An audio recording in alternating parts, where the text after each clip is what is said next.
Assalamualaikum warahmatullahi wabarakatuh. Apa kabar hari ini semua siswa? Mudah-mudahan keadaan sehat ya. Walaupun kita masih dilanda masa pandemi, tapi kita harus tetap bangkit dan tidak boleh alay atau lebay. Tetap dengan menjaga prokes. Baik, pertemuan yang lalu kita sudah masuk ke bab pertama di kelas 12, yaitu sifat koligatif larutan. Di sebelumnya kita juga sudah mempelajari apa definisi dari sifat koligatif larutan. Kemudian juga kita sudah melihat beberapa contoh aplikasi dalam kehidupan.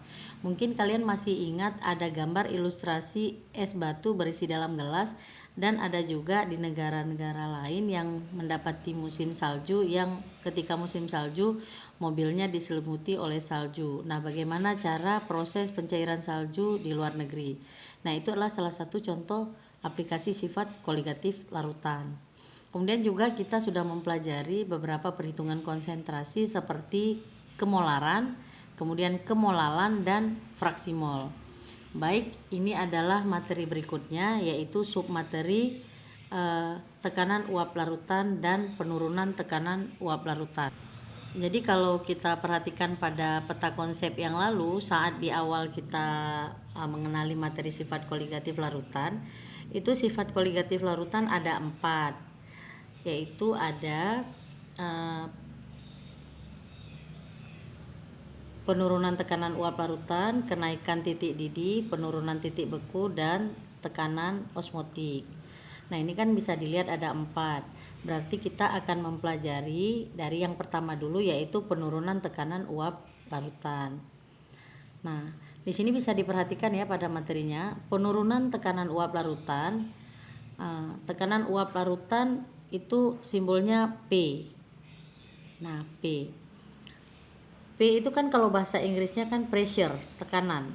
Nah, di sini karena kita mempelajari sifat koligatif yang pertama, yaitu tekanan uap larutan, mempunyai rumus P sama dengan ya, P derajat titik itu kali ya, kali X pelarut. X itu adalah yang lalu kan kita sudah pelajari. Nah, di mana keterangannya adalah P derajat itu tekanan uap pelarut murni, delta P-nya penurunan tekanan uap larutan, XT adalah fraksi mol zat terlarut. Ini kan kalau diperhatikan, rumus yang pertama yaitu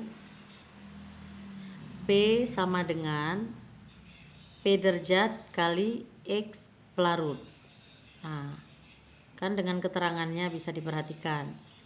Delta P sama dengan P derajat kali titik itu kali ya, fraksi mol terlarut.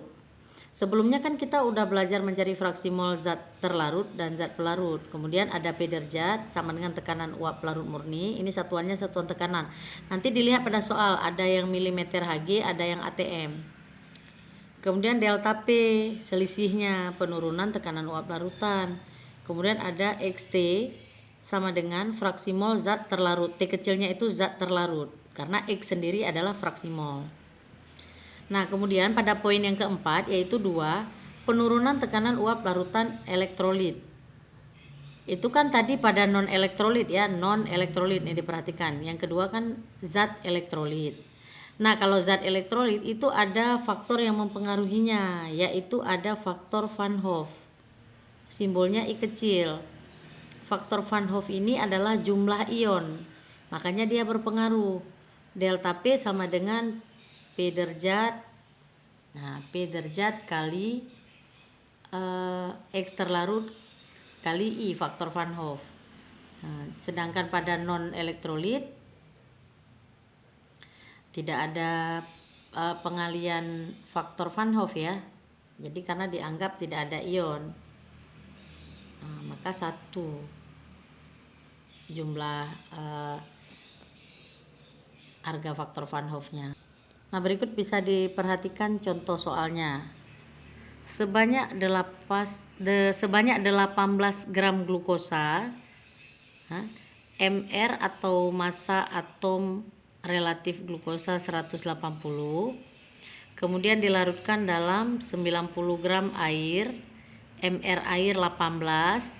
Jika tekanan uap air jenuh pada suhu 30 derajat adalah 32 mm Hg, tentukan tekanan uap larutan dan penurunan tekanan uap larutan. Jadi ada dua nih pertanyaannya. Nah ini kita yang pertama supaya mudah kita buat dulu adalah data diketahuinya. Yang pertama yaitu diketahui MT. MT itu massa terlarut. Tadi terlarutnya kan glukosa. 18 gram. Pindahkan. Kemudian MRT. MRT kan massa atom relatif terlarut. 180. Kemudian ada massa pelarut MP. Ini kan MP-nya kan air. Kemudian ada MRP 18 gram per mol, massa atom relatif pelarut.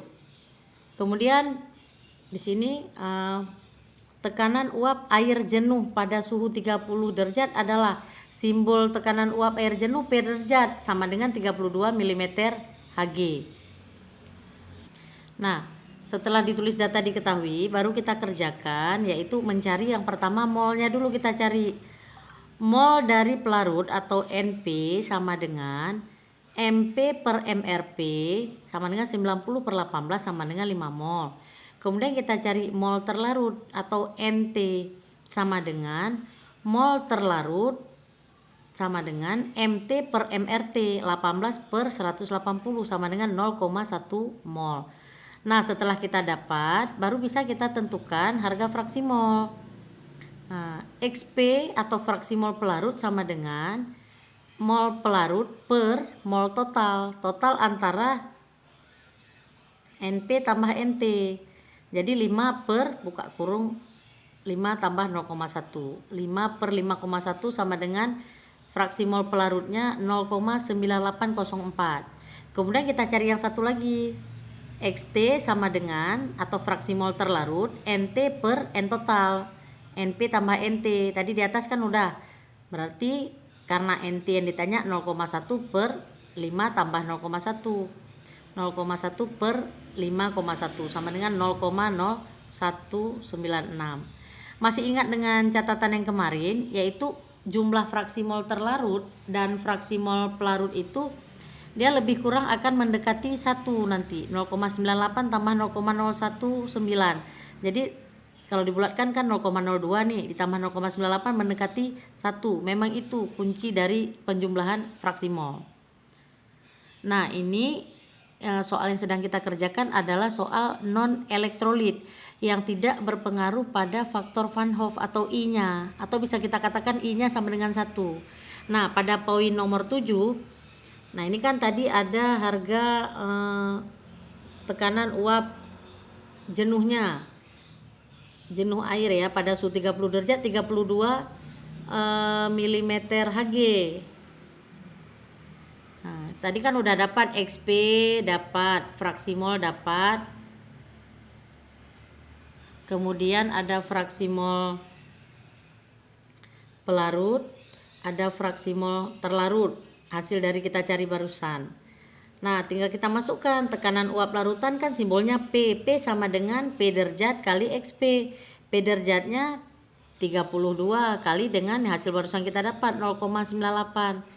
Dapatlah 31,37 mm Hg. Pertanyaan kedua, penurunan tekanan uap. Penurunan itu kan selisih artinya delta.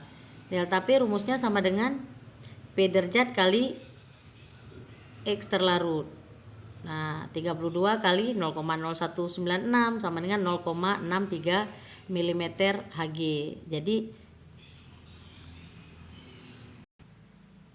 Jadi dengan demikian ini bisa dicari contoh soalnya, bisa diperhatikan. Jadi tetap langkah pertama adalah yang kemarin, mencari dulu fraksi mol, baru kita masukkan ke yang dicarinya, yaitu kalau tekanan uap larutan simbolnya P sama dengan P derajat kali XP.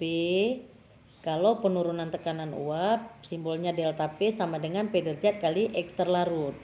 Nah, maka diperolehlah harga tekanan uap larutan sebesar 31,37 mm Hg dan penurunan tekanan uap larutan sebesar 0,63 mm Hg. Nah, demikian contoh soalnya, bisa diperhatikan. Nah, berarti baca dan pahami slide, kemudian buat di catatan. Nah, kemudian nanti demikian untuk materi hari ini, mudah-mudahan bisa dipahami. Nanti dikerjakan latihannya di link yang diberikan. Terima kasih untuk hari ini, mudah-mudahan bisa dipahami. Assalamualaikum warahmatullahi wabarakatuh.